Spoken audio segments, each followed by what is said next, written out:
This is the Cash Value Solutions Podcast, where your hosts, Jason Pohlmeyer and Kyle Mann, shed light on little-known money truths to help you take control of your financial future and become your own banker. Subscribe, rate, and review the show, and check us out at cashvaluesolutions.com. Hey everyone, welcome back to the podcast. Hope you've been enjoying Kyle and I's book review. Today we are going to take a little detour and we're going to talk about reasons or objections that people have with practicing the infinite banking concept. Do you want to get us started, Kyle? Yeah, a great quote I have here to start us off is, most people's perception of whole life insurance is based on someone else's misconception. And I don't think that could be more true. To also start this off, we do not want you guys to cancel your whole life policy. If you have previous whole life policies before you've worked with us, do not cancel the policy. Whole life insurance gets better and better every year. So this podcast is really going to focus on the misconceptions of life insurance. And, you know, I'm sure whenever you've talked about maybe purchasing whole life insurance, or if you've already purchased it, people have probably told you, hey, that was not a great decision.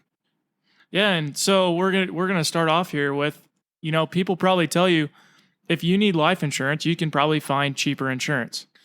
Yeah, I actually heard earlier this year a guy who sells life insurance telling somebody, oh, you don't need whole life insurance, terms way cheaper. Yeah, and if we're talking about the infinite banking concept, which we are on this podcast, we know that the death benefit is important and we shouldn't look over that. But the reason we started this was to accumulate cash value. Right, Yes. Kyle? Yeah, a place to store our capital. And we're doing that because we understand that we have a massive, massive need for finance in our life. Much more than death benefit. Yeah, we only need death benefit one day in our life. And that's for people that we love, maybe business partners, which we've had agreements with. And this is so much more than just a life insurance policy, which everybody tries to boil it down to, but you just can't do that. Yeah. You know, I also like to tell people that I work with that when you purchase whole life insurance, you're purchasing an asset and not a liability. And please don't misunderstand me here. Term insurance has a place and we use it in our practice. But with term life insurance, you pay and pay and pay premium. And at the end of the term, you end up with nothing. Okay? Don't get me wrong. It has its place. But if you do that for 30 years, you've paid a substantial amount of money into your policy and you have nothing to show for it. Statistics show that only between 1% and 3% of these term policies actually pay out. And that variance just depends on the year with companies. Yeah, and if people are paying term insurance like when they're 65 and over, I mean, those premiums get huge. Absolutely. They get massive. And, you know, that just brings up another good point that we're comparing two things when we're talking about cost of insurance that aren't even close to the same. You know, term insurance covers you during a time in your life when you are not very likely to die. Whole life insurance is there for the entire duration of your life. The contract does not expire. Yeah, and some other people will say, oh, you can get a better return doing this, or you can get a better return doing that. But that's not what this is about. We're not talking about rates of return here. We're talking about a place to store and build capital. Yeah, and this isn't an investment that we're trying to accomplish with IBC, right, Kyle? No. We can finance investments if we want to. And to further that point, it's a lot better to be the banker and finance, you know, through your own banking system, an investment than it is to finance it out of your own pockets. But, you know, to get back on track, those people are missing the point that if we were putting money into an investment, this is not where we would be looking in our practice, right, Kyle? No. We tell people to, you know, build your capital in this bank, run everything that you do through this whole life policy, and then go invest, go start a business, go finance your business. Really, we're just turbocharging what you're already doing. Absolutely.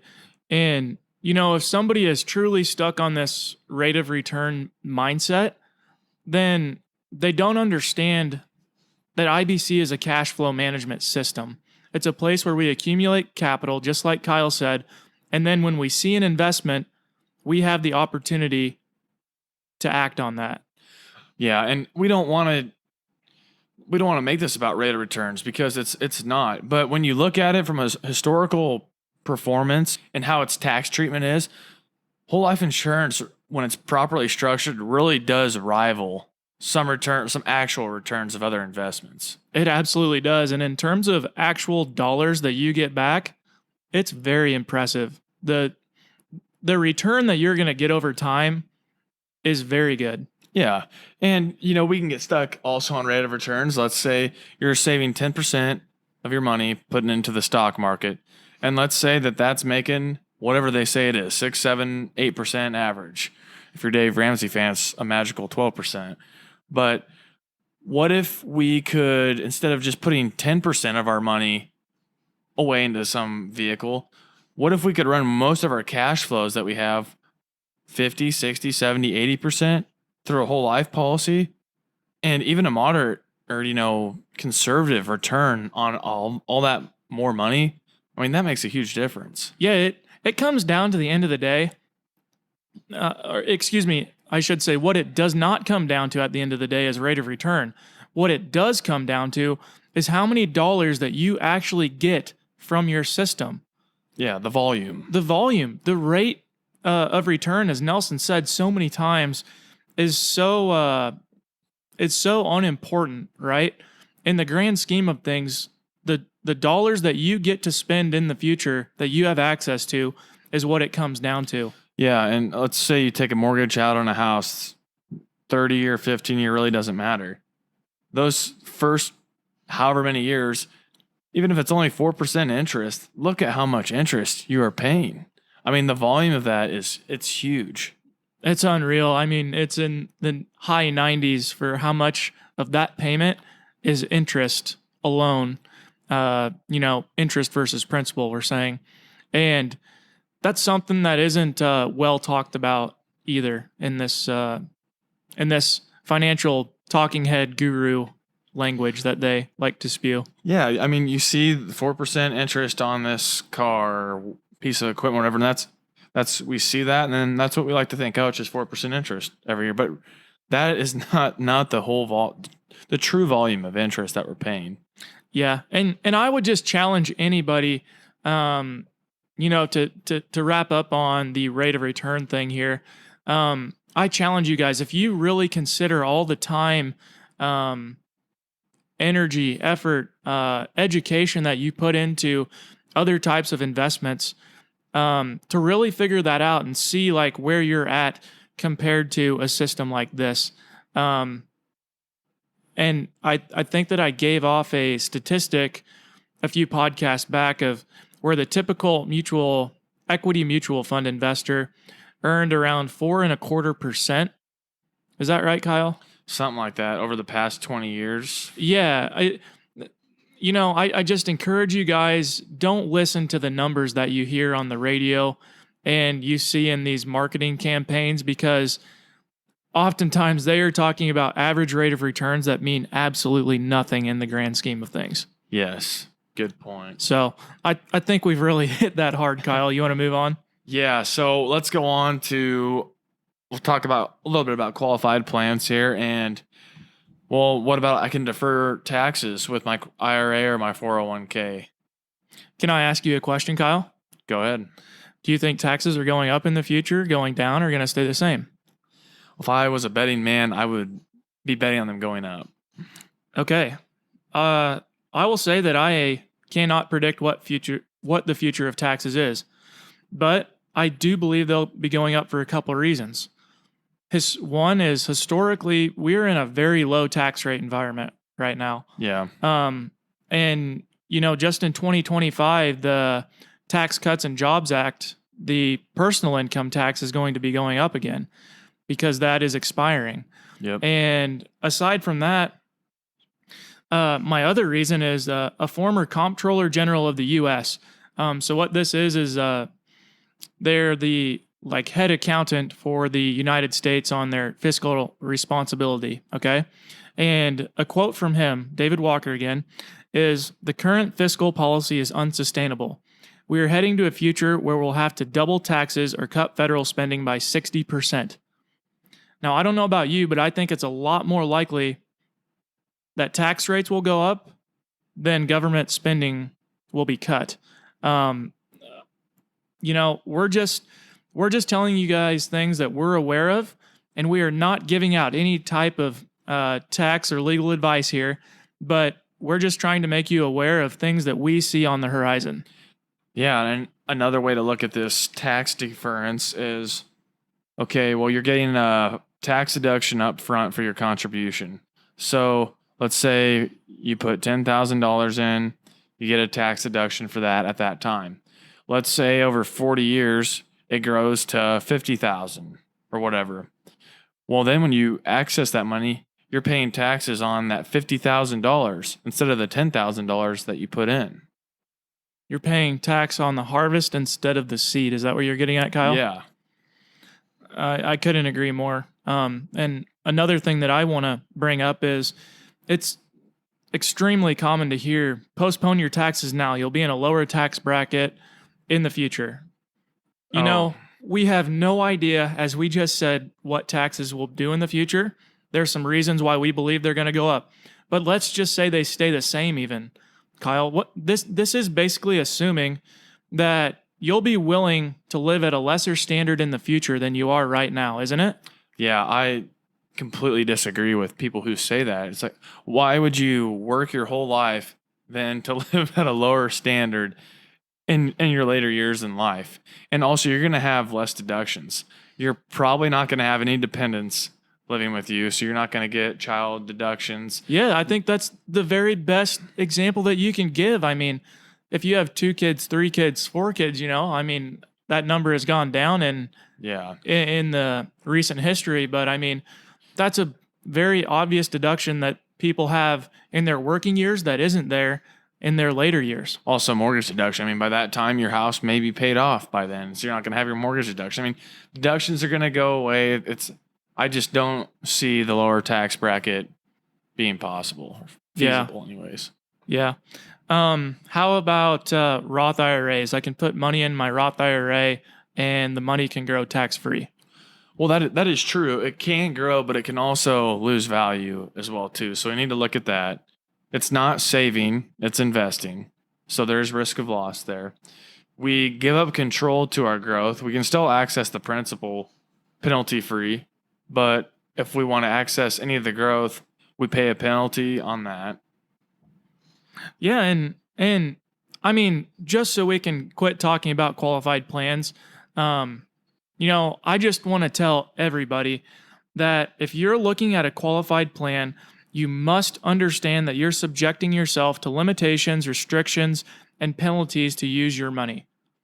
At the end of the day, that's what it comes down to Kyle and I, and that's why we are not proponents of the system. Now, that doesn't mean that they don't have a place for some people, but for Kyle and I and the clients that we work with, that has not been the case. Yeah, I mean, you're completely giving up control of your capital. Yep. So, what about, our solution? How is it making this better? I like to tell people, think of it as being only 2 money systems in the world. There's your money system and their money system. If you deposit your money into their money system, that could be a qualified account, a stock brokerage account, or anything of that nature, that benefits them before it benefits you. If you deposit money into your money system, you're the first one to get a benefit from that money, which is how it should be. Mm-hmm. Yeah. So, dividend paying whole life insurance, that's the exact place where you can do that. And it is contractually guaranteed to you that you have access to your money and that money is going to be growing every single year. Yeah. Now, I think maybe we should move on to what we call financial noise. some people that we've talked to, like they want to run to their accountant and say, I need to talk to my accountant first before I take action. That's totally fine to talk to your accountant about this. But one way to look at it is, if you are a farmer, do you go to your accountant to ask him what type of seed to plant or what type of cows to buy? Where do you go to get your teeth worked on, Kyle? Do you go to your accountant to get your teeth worked on? No. I mean, it's insane. And you can talk to these people absolutely about what you're learning about, but we're just saying, come to the experts that understand this when you have questions about the infinite banking concept, right? Yeah. I mean, we're not trying to say that it's a bad thing to talk to your friends about this and try to spread the message. No, you definitely should talk to other people on it. We're just saying, like, don't delay or forfeit action because of what your accountant says, who's not even educated on the infinite banking concept. Yeah, and as you started out, the noise that's in this world, whole life insurance is a terrible place to put money. Why would you ever do that? I mean, it's what everybody hears, and we even have clients that they'll go out, tell people about what they're doing, and they come back and they're like, there was this objection and this objection, and can you walk me through that again? With this, how is this policy solving that problem? It's easy to forget. It absolutely is. And going back to what you said, how people say, oh, but whole life insurance is the worst place to put money. Well, if that's the case, why do the big banks have so much money in bank-owned life insurance? Yeah, and just to be clear, it's high cash value permanent life insurance. It's typically not whole life insurance. We want to be completely upfront with you guys about that. But it's high cash value permanent life insurance, and they're dumping loads and loads of money into this system. And they have over $400 billion of income tax-free death benefit coming to them in the future decades. That doesn't even take into account the living benefits that we're always talking about with IBC. Yeah, a great place to learn more about this is in Barry James Dyke's book, The Pirates of Manhattan. He did a bunch of research and tallied up at the time, not sure when the book was written, but he tallied up at that time how much bank-owned life insurance that these large banks own, and it is substantial. It's very substantial, yeah. And he you'll find when you read that book that he does a thorough examination, and he provides a load of resources backing up statistics and information that he's gathered. So you know that he is not just coming up with this stuff out of thin air, so to speak. Yeah, we're talking about billions of dollars here, not millions, billions. Billions. And they're paying that much. And sometimes in 1 year, they're paying billions of dollars, not just 1 billion, not just 1 million, billions of dollars. Yes. It's kind of incredible. But guys, I think just to keep this short and not take up too much of your time, we're going to do this in a 2-part series. And so in the coming weeks, we'll be coming out with that second part. Is there anything else you want to add before we get off, Kyle? No, hope you guys enjoyed the show and keep tuning in. Yeah, sounds great. See you guys. This was the Cash Value Solutions Podcast. Remember to subscribe, rate, and review the show. Check us out at cashvaluesolutions.com. And don't forget to tune in next week.